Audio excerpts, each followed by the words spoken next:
Good morning friends, કેમ છો? જય શ્રી કૃષ્ણ, જય માતાજી. ચેતન ગઢિયા બ્લોગમાં તમારું સ્વાગત છે.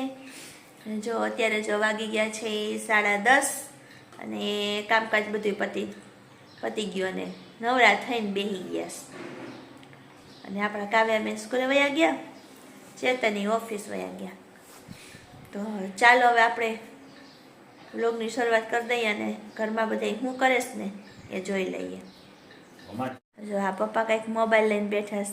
બેહેજ ને ઓલી દરાર મોચલી કોને છોકરી બીજા તાવ આવે કરતી હતી. કાંઈ તાવ નતો આવતો. એ તો પછી શું હાંજે આઈસ્ક્રીમ ખવાનું હોય ને એટલે એવું થાય. આજ ક્યાં હાંજે ખાધું?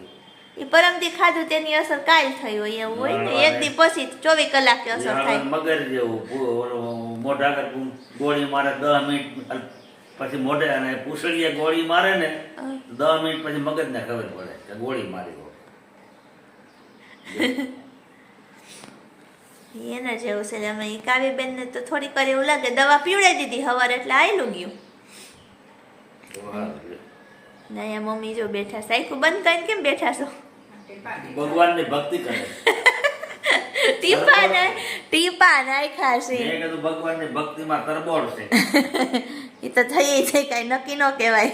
સમરા મીડી કાઢો ભક્તિ. અમારે જઈ કોમેડી આયલા કરે. અને અહીંયા પપ્પા બેઠા છે. તમે શું કરો છો? અમારે જો કવિતા છાપામાં જાય. અમે ઘરમાં કોઈ નવરા જ ન હોય, બધા હવાનું કામ કરતા જ હોય. હું ધંધો લઈને બેઠો, મોબાઈલ ખાલી એમનો નથી લઈને બેઠો. આપણથી એમ તો કહું છું કોઈ નવરા ન હોય, એમ તો કહું છું. આમાંથી 2 પૈસા કમાવા કરું છું. કમાવું તો પડે જ ને. આવું છે જો બધા હવના કામ કરે છે ને બેઠા છે. બેઠા બેઠા કામ કરીએ અમે. તો હાલો મારે છે ને કપડાનું મશીન થઈ ગયું છે. કપડાં હવે સૂકવી દઈ. એકી બાકી હતું કામ, તડકોય ફૂલ આવી ગયો. તો હાલો હવે કપડાં સુકાઈ આવું, ધાબા ઉપર જઈ આવું. જો ધાબા ઉપર આવી ગયા અને અત્યારે ધાબા ઉપર ફૂલ તડકો છો ભાઈ. તમે વાત જવા દે, એવો તડકો થઈ ગયો. જેવો શિયાળામાં મજા આવતી હતી ને આપણને તડકે બેસવાની, એવું જ ઉનાળામાં કંટાળો આવશે ધાબા ઉપર. જો બતાવું તમને હું. 10:30 જેવું થયું પણ આમ તડકો તમે જોવો તો આમ ધોકાર આવ્યો છે.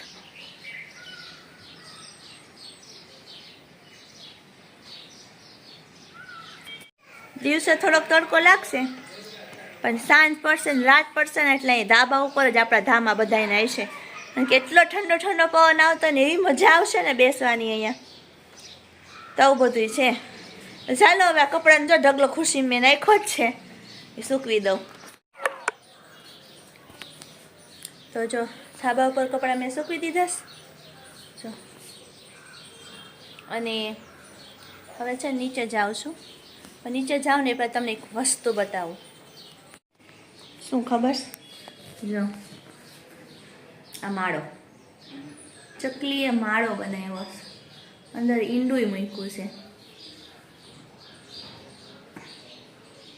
છે ને, એક ઈંડું છે એમાં. તમે આમાં એક બચ્ચું આવશે, ખરી મજા આવશે આપણને જોવાની. તો ચાલો હવે નીચે જાઓ.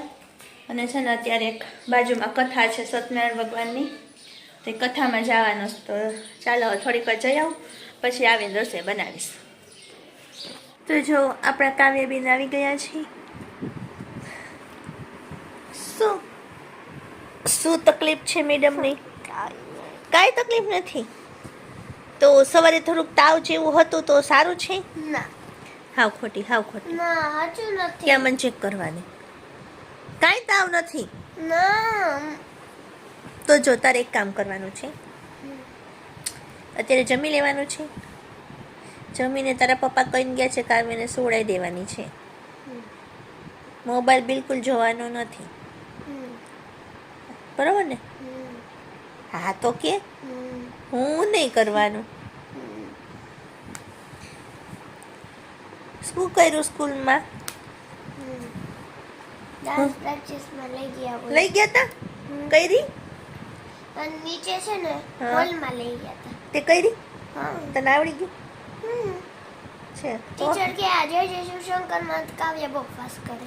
હે વાહ બધા આમ ધીમે ધીમે કરે. અને તું ફાસ કર કેમ મને બતાવીને જરા જો કાવ્ય બતાવેશ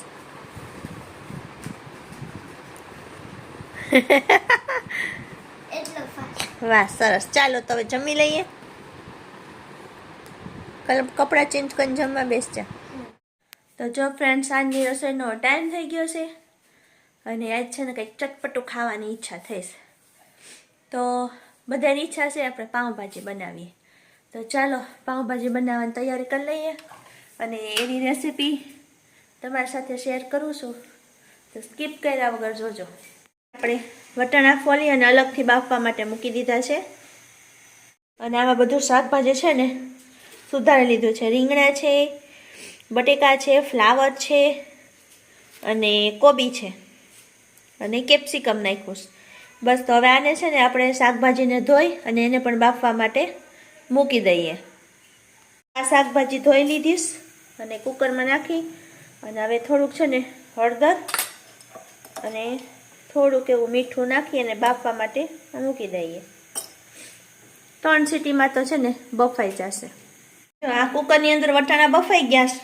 અને આપણે હવે છે ને પેસ્ટ બનાવી લઈએ લસણની ને એની તો જેમાં સૂકું લસણ છે લીલું લસણ છે આદુ મરચાં આ બધું નાખી અને આને એકદમ છે ને ઝીણી પહેલાં પેસ્ટ બનાવી લઈએ તો જો આ પેસ્ટ રેડી થઈ ગઈ છે હવે આપણે બીજી બનાવશું આપણે હવે ટામેટાં અને ડુંગળીની ગ્રેવી બનાવશું તાજ બાઉલની અંદર આપણે એને પણ પીસી લેશું તો જો ટમેટાં અને ડુંગળી કાપી લીધી છે હવે આપણે એની ગ્રેવી બનાવી લઈએ આ ગ્રેવી પણ રેડી થઈ ગઈ છે બસ હવે કુકરમાં આપણે જે શાકભાજી કટિંગ કરીને મૂક્યું છે એ બફાઈ જાય ને પછી આપણે એનો વઘાર સ્ટાર્ટ કરશું પહેલાં તેને બફા દે પછી સીટી ઉપર સીટી થાય છે હમણાં પણ એ બફાઈ જશે તો જે આપણા વટાણા પણ એકદમ સરસ રીતે બફાઈ ગયા છે તો આપણે હવે એને પણ કાઢી લઈએ આપણું શાક પણ કુકરમાં બાફવા માટે મૂક્યું હતું એ પણ મસ્ત રીતે બફાઈ ગયું છે તો ચાલો હવે વઘારની તૈયારી કરી લઈએ હવે શાકભાજીને છે ને આવી રીતના કરી નાખવાનું છે સરખું બધું એકદમ મિક્સ થઈ જાય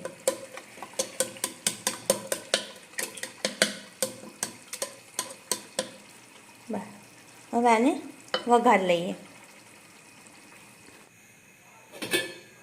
તો ચાલો ભાજી વઘારવાનું સ્ટાર્ટ કરી દઈએ તો હવે એમાં પહેલાં તો તેલ લઈ લઈએ 4-5 પાવડા જેટલું તેલ લીધું છે તેલને ગરમ થવા દઈએ તો આપણું તેલ ગરમ થઈ ગયું છે તેમાં નાખી દઈએ જીરું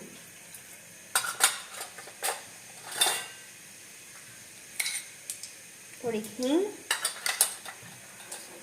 થોડીક હળદર અને આદુ મરચાં લસણની જે પેસ્ટ બનાવી હતી ને એ પેસ્ટ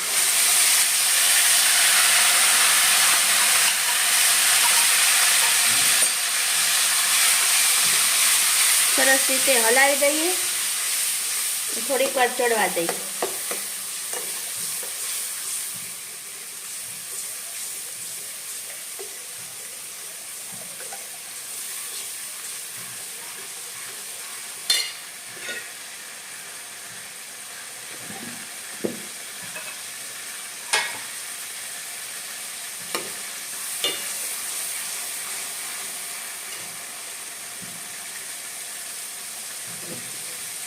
હવે આપણે એમાં ટમેટા અને ડુંગળીની જે પેસ્ટ બનાવી હતી ને ગ્રેવી એ નાખવાની છે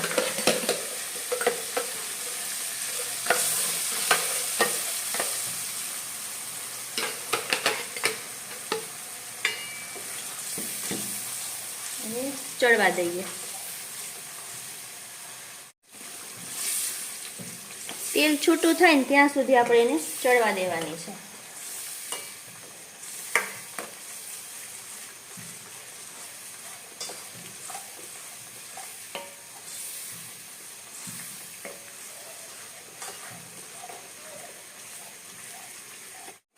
તો તો જો સાઈડમાંથી તેલ છૂટું પડી ગયું છે. હવે આપણે આની અંદર મસાલા કરી લઈએ. થોડો ગરમ મસાલો, કાશ્મીરી લાલ મરચું, ધાણા જીરું,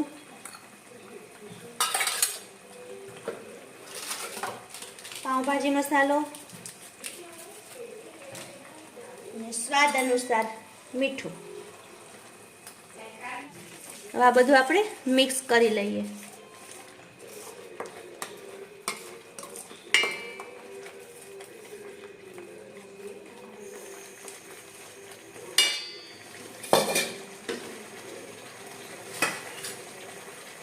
હવે આ બધું શાકભાજી છે ને નાખી દઈએ.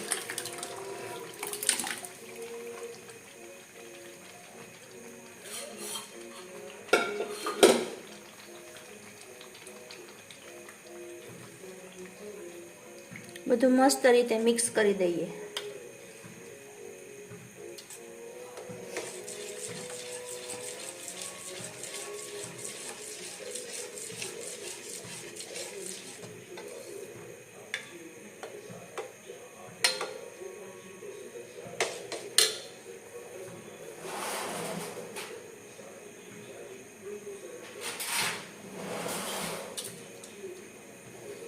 અને લીંબુનો રસ બધું મિક્સ કરી લઈએ ને પછી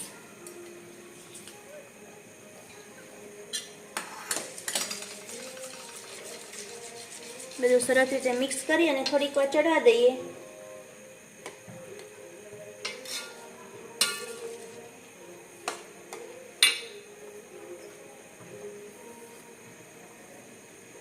અને જે વટાણા બાફા હતા ને એ પણ આમાં નાખી દઈએ. બધું મિક્સ કરી લઈએ.